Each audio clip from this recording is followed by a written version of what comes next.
Olá, amigos, estamos de volta para mais um programa Despertar, produzido pelo Centro Espírita Amor e Caridade e veiculado pela TV Educativa Prevê de Bauru.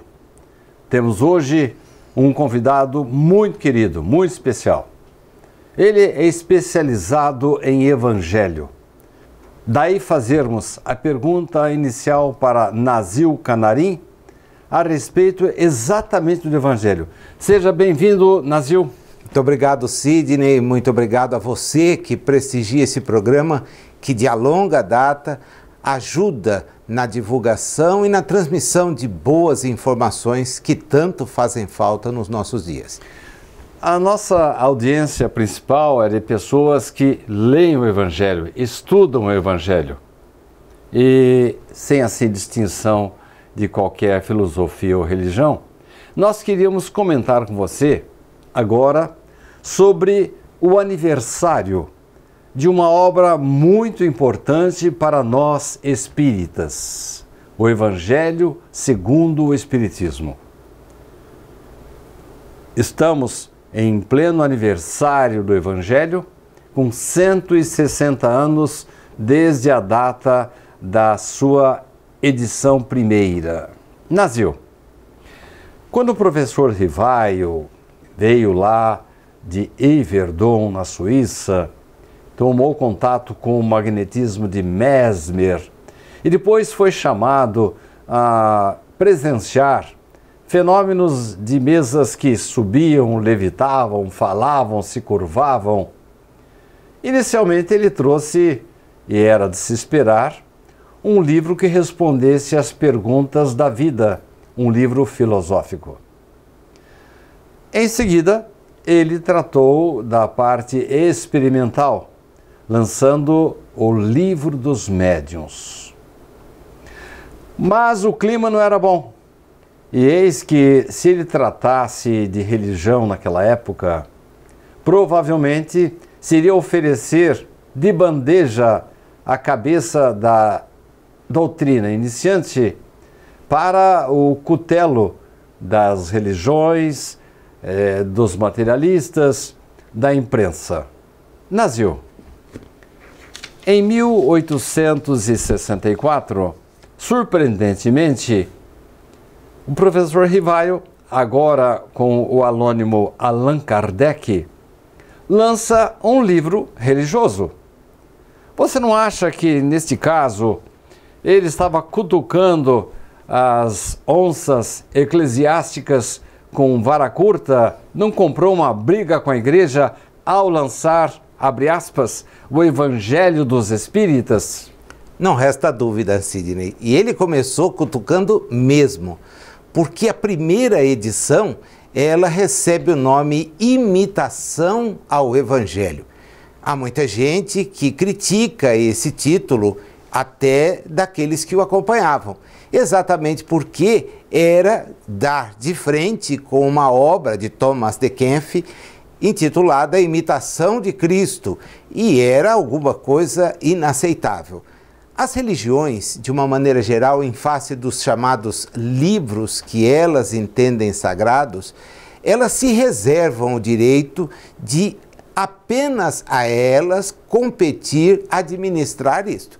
Veja, a própria estrutura do que nós chamamos Bíblia é fruto de uma apropriação feita pela Igreja do que era a Torá, um livro que continua sendo venerado pelos hebreus, dos livros não incluídos na Torá, e aí há uma cisão entre o que a Igreja Católica incluiu e o que Lutero acabou por inserir na sua tradução da Bíblia. Mas Jerônimo organizou o que eram os evangelhos e também as cartas paulinas e também as ditas cartas universais. Logo, é um assunto só nosso, pensavam eles. E vem lá o professor resolver cutucar mesmo, porque dá um nome que, primeiro, parece jocoso. Eu não sei como é que ele foi inspirado para esse nome. O fato é que aparece assim, Imitação ao Evangelho. Tanto é que ele trocou na segunda edição, né? A edição é de abril, então.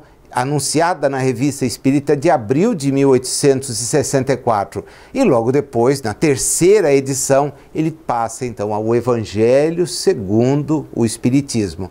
Mas ele se explica. E tinha até um subtítulo que depois ele retirou, né? Isso, ele se explica. Ele diz a razão pela qual ele havia resolvido tomar em frente a tarefa de analisar máximas que Jesus havia deixado.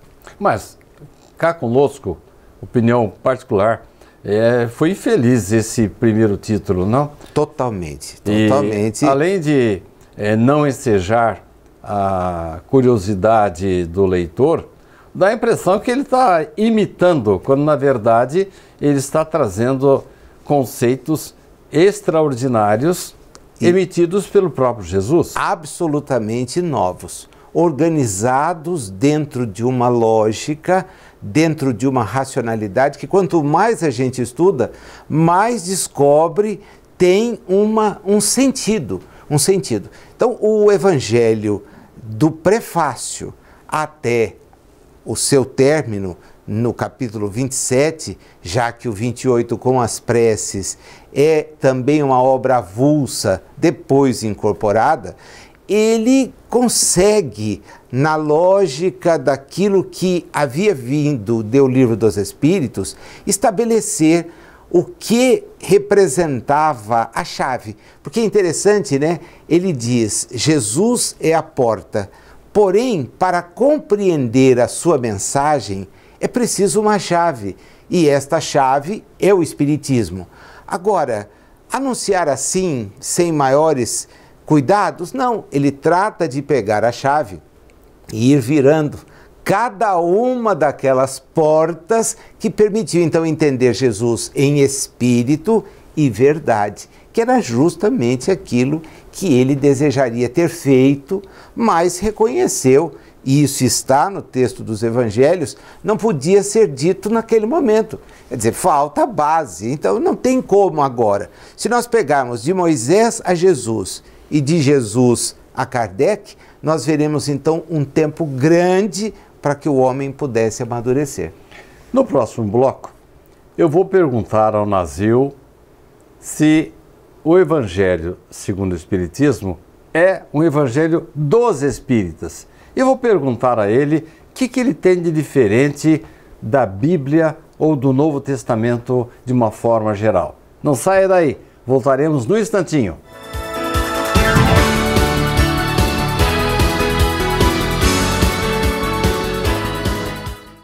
Você pode ajudar o SEAC de Bauru se cadastrando na campanha Nota Fiscal Paulista e indicando a nossa organização como beneficiária na doação automática. Com sua contribuição, nós recebemos o valor calculado em tributos fiscais e concorremos a sorteios mensais. Você também concorre a prêmios de até R$1 milhão e tudo com custo zero. Toda vez que você solicitar o CPF no ato da compra, a doação automática ocorrerá. Cadastre-se no programa Nota Fiscal Paulista pelo site ou, se preferir, baixe o aplicativo no seu celular.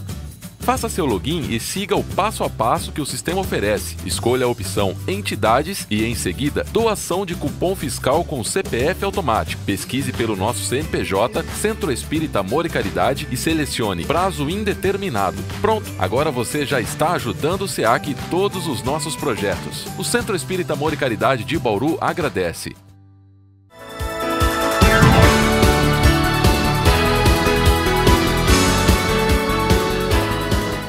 Estamos de volta com o programa Despertar de hoje, que conta com a presença deste querido amigo e irmão que entende muito de Evangelho, estudioso. O Evangelho segundo o Espiritismo, cujo nome você já esclareceu, inicialmente não era muito adequado, e você também colocou com assertividade que só a partir da terceira edição que houve uma troca de nomes, é o Evangelho só dos espíritas?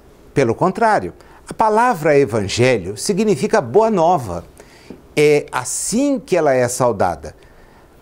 Jerônimo e outros que o acompanharam na elaboração dos textos que hoje nós tomamos como sendo atribuídos a Mateus, Marcos, Lucas e a João, eles tinham à disposição mais de 80 textos. E eram textos que depois, de certa forma, ao invés de receberem o carinho com que eram tratados, apócrifos na raiz significa secretos, estudos particulares. Foram tomados como hereges, como desprovidos de razão. E há alguma coisa lá dentro que de vez em quando a gente tem que usar para esclarecer alguns pontos, Imagina, não é? O Evangelho de Tomé é uma carta maravilhosa, o Evangelho de Maria de Magdala, outra carta, e textos referendados para a história muito recentemente. Com a descoberta dos manuscritos do Mar Morto, se encontraram cópias daqueles textos, quer dizer, são textos que não são trabalhados, mas são o conjunto de frases, de expressões, o que era para se esperar acontecesse. Mostrava a época. A época, isso, e o que Jesus anunciara. Ele tinha na sua companhia, talvez uma ou duas pessoas aptas a fazerem apontamentos, e apontamentos muito simples. O primeiro texto que aparece no chamado Novo Testamento não é um evangelho, é a carta que Paulo escreve aos Tessalonicenses. Ela é de 50 a 51. Quer dizer, o primeiro evangelho será Marcos, talvez por volta do ano 70. Então, veja, são narrativas múltiplas a respeito de alguém que tem uma relevância enorme, que é Jesus. Então não há por que dizer que é nosso ou é dele. O que ele faz, depois daquela questão da imitação, é dizer: eu vou escrever um evangelho apontando questões de natureza moral, segundo as lê o Espiritismo. Só isso. Mas é o mesmo Jesus. Só que a leitura é diferente. Então não é um evangelho exclusivo para os espíritas? Pelo contrário, é um livro altamente instrutivo, porque ele permite, a partir dos ensinamentos dados por Jesus, você coletar informações para a própria vida. Evidente que ele trata de questões que são muito simpáticas aos espíritas e às vezes a outras pessoas não. Vamos lá? Dá para a gente falar com todos sobre reencarnação? Não, nem sempre. As pessoas não aceitam que nós tratemos esse assunto por ter em relação a ele muito mais preconceitos do que conhecimentos. Mesmo porque a reencarnação não foi inventada pelo Espiritismo. Longe disso, é uma lei natural. É isso que Kardec então vai. Aí resgata o texto de Jesus conversando com Nicodemos, que aparece em João, capítulo 3, e que ele diz: puxa, você é doutor em Israel. E não sabe dessas coisas? Então fica difícil. É dizer, mas eles não sabiam. E ele tinha certeza da limitação que eles enfrentavam. Nesse caso, então, pelo jeito, Jesus colocou no Evangelho segundo o Espiritismo, ele não cuidou daquelas questões que poderiam trazer alguma dissidência, alguma estranheza.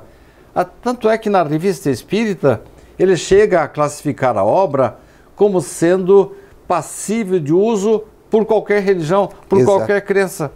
E os termos morais do Evangelho em si, segundo o Espiritismo, quando se fala em perdão, paciência, indulgência, isso está inserido no Alcorão e em muitos outros livros de qualquer parte do mundo. Porque são uma moral. É aí que é a grande diferença. O conjunto dos evangelhos, aceitos pela igreja e disseminados como os únicos verídicos, o que não dá para a gente concordar, a veracidade está em quem tratou aqueles textos da forma como tratou. Bom, ninguém mais fez diferente, embora Lutero tenha confrontado na Reforma a maneira como as coisas estavam escritas, o que levou a Contra-Reforma a modificar textos. Então, havia ali uma dificuldade que era naturalmente interpretativa. As palavras nas línguas que os textos foram eventualmente anotados não eram de pleno domínio e eram completamente desconhecidas das gerações mais novas. Kardec tem o cuidado de, a partir do Livro dos Espíritos, onde lhe dizem diante da pergunta, qual é o modelo que nós podemos ter? E eles, sinteticamente, dizem Jesus. Poxa, o que há de Jesus? Bom, não há relatos muito importantes, muito destacados, nós não temos nada referente à sua vida, não foi um dos 12 Césares a merecer lá a obra como a do Suetônio. Então, o que ele faz? Onde eu vou encontrar? No Evangelho. E ele então se debruça, não sobre fatos da vida comum, porque não adianta. Não dá para falar ali a respeito de milagres, embora ele vai falar sobre eles em A Gênese. Não dá para falar sobre predições atribuídas a Jesus, embora ele vá falar sobre elas em A Gênese. Os textos dos dogmas. Ele não tem por que mexer, são dogmas. Virgindade de Maria. Isso, são questões que a gente respeita na medida em que os outros as tenham, porém não fazem parte do estudo espírita. Nesse final de bloco, eu queria só a sua opinião a respeito da Vulgata Latina. Você já citou São Jerônimo. Ele ficou só com Mateus, Marcos, Lucas e João. E pelo que você pensa, e eu também concordo, há uma riqueza enorme em outros evangelhos. Será que eles não poderiam ter pensado algumas coisas importantes que guardassem consonância com aqueles 4 evangelhos aceitos? Eu acho que sim. O que me parece é que ele esteve diante de uma pressão muito forte para estabelecer aquilo que acabou sendo a ideia vendida. Ele tinha que, com os textos disponíveis, fazer uma ligação com algo que não era estabelecido por Jesus. Jesus diz, eu não vim revogar a lei. Aliás, Kardec começa o evangelho assim, não viemos revogar nada. Viemos cumpri-la, acatá-la, mas dentro da visão que temos. Jerônimo tentou fazer uma ligação daquilo que se chama hoje concordância. É como se tudo o que estivesse escrito na história do povo hebreu se concretizasse no ensino feito por Jesus. Então, ao fazer essa ponte que necessariamente precisa não contrariar o que está lá, e muitas vezes a simples transcrição do que está para trás no texto do Evangelho, sem que a gente saiba se o evangelista tinha citado aquilo, ele consegue o objetivo. Era dizer, bom, nós estamos diante então de uma nova aliança, um novo testamento, uma nova realidade. Isso é histórico. As razões que o levaram, bom, estão dentro das razões que levaram a igreja a se apropriar de uma série de coisas para dizer-se senhora da razão, senhora de um tesouro que não pode ser repartido. Não era Jesus. Jesus era o homem do abraçar, do repartir, do compreender, do estender, não do seccionar, do isolar. Kardec sai do confronto, embora tenha provocado, e vai buscar trechos que revelam então uma bela moral, um ensino que você pode seguir, seja profitente do cristianismo ou não seja dele participante. É algo que passa pelo tempo e tem toda a relevância. No próximo bloco, quero perguntar ao Nazil a respeito dos motivos que levaram o professor Rivaio, já com o pseudônimo de Allan Kardec, a escrever uma obra de cunho religioso. Não saia daí, voltamos no instantinho.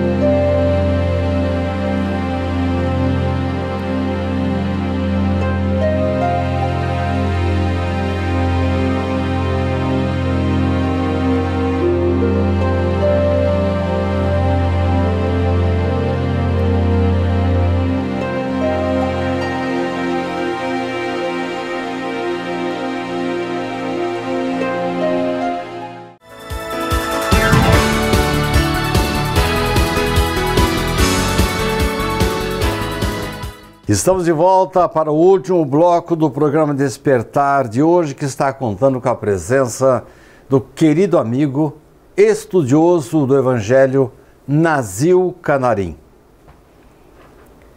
Em várias mensagens contidas em O Livro dos Médiuns, lançado em 1861, os espíritos parece que pegam no pé de Allan Kardec, repetindo continuamente: é preciso destacar o aspecto religioso do espiritismo.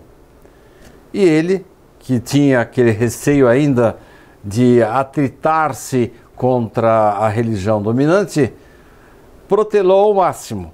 Mas 7 anos depois de lançar o Livro dos Espíritos e 3 anos depois de lançar o Livro dos Médiuns, ele me lança uma obra sobre a religião. Era uma religião nova? Não. Essa é detalhe interessante. Por quê? Como estudioso da língua, a primeira preocupação de Kardec sempre foi dizer o que significava uma determinada palavra. Essa preocupação dele é doentia. Ele, na introdução do Evangelho, do Livro dos Espíritos, só para que a gente recorde um pouco... Espiritualismo, né? Espiritualismo. E alma, ele faz questão de colocar a palavra. Olha, cada um toma... Por quê? Os espíritos, desde o princípio, haviam dito: o mal é não ter uma palavra para cada coisa. Então, você vê como vai usar, porque o problema é seu, não é nosso. E ele tinha esse cuidado.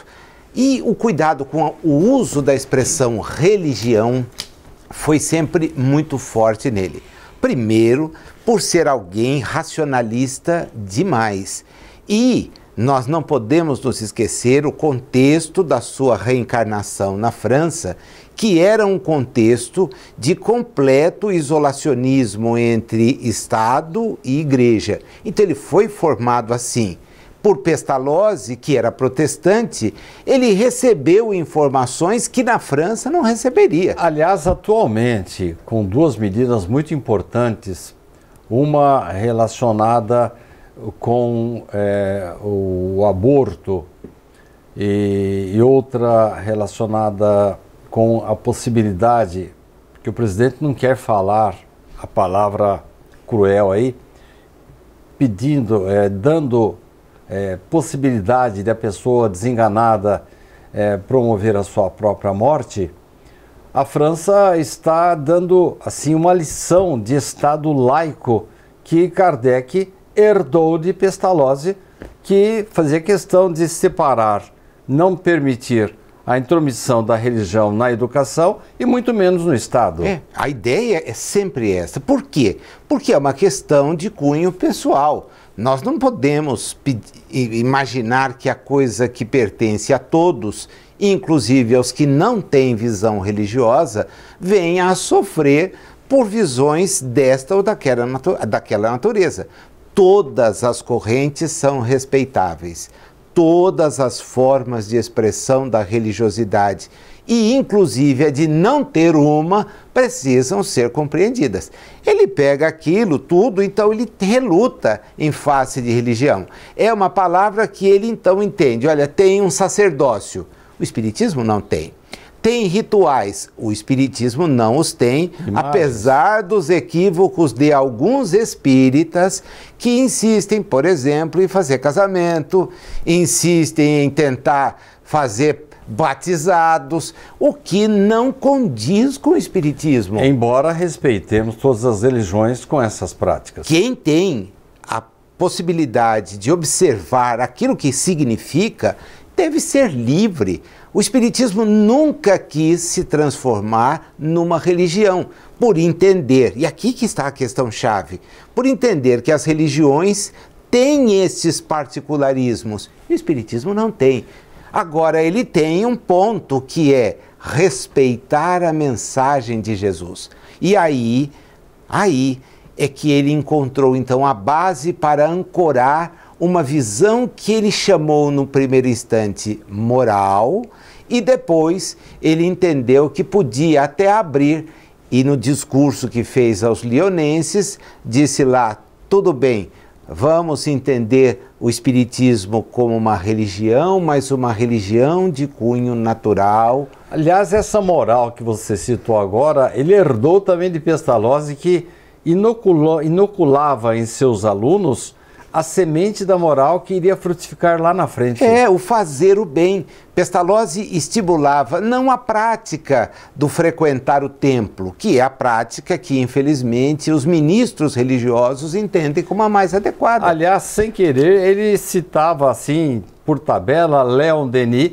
que considerava a natureza, a amplidão, todos os templos, como qualquer lugar em que pudesse se cultuar a Deus. Exatamente, por se ter uma visão a respeito de Deus, que é uma visão que acho um dia os espíritos que estão na Terra chegarão. Porque por enquanto nós temos o Deus particular, então ele é da minha visão, não é da sua, ele protege os que estão comigo, mas não a você, e isto não condiz com o que a ciência nos mostra a respeito do universo.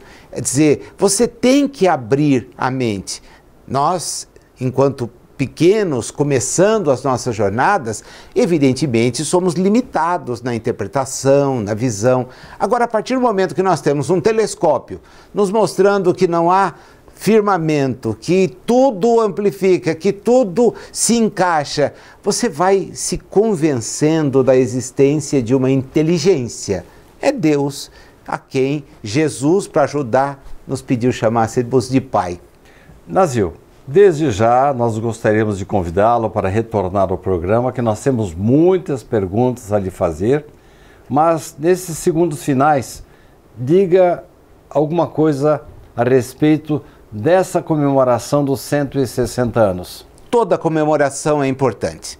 160 anos, na história, talvez não represente muito, mas para os espíritas representa bastante, porque das obras editadas, essa foi a mais polêmica, a que foi recebida com muita, mas muita adversidade, porque ela representava olhar de maneira diferente, e isto que causou surpresa nos clérigos, olhar de maneira diferente para algo que eles não olhavam. Ela pega a moral de Jesus e desdobra, e diz, olha, ela é assim, você sofre, mas pergunte-se pelas razões pelas quais você sofre. E aí o sujeito tem que raciocinar, e o raciocinar, para quem tem esse hábito, ajuda a crescer. Muito obrigado pela sua presença. Eu que agradeço. Obrigado a vocês por aqui estarem nos acompanhando. Muito obrigado a você pela sua companhia. E na próxima semana voltaremos com mais um programa Despertar.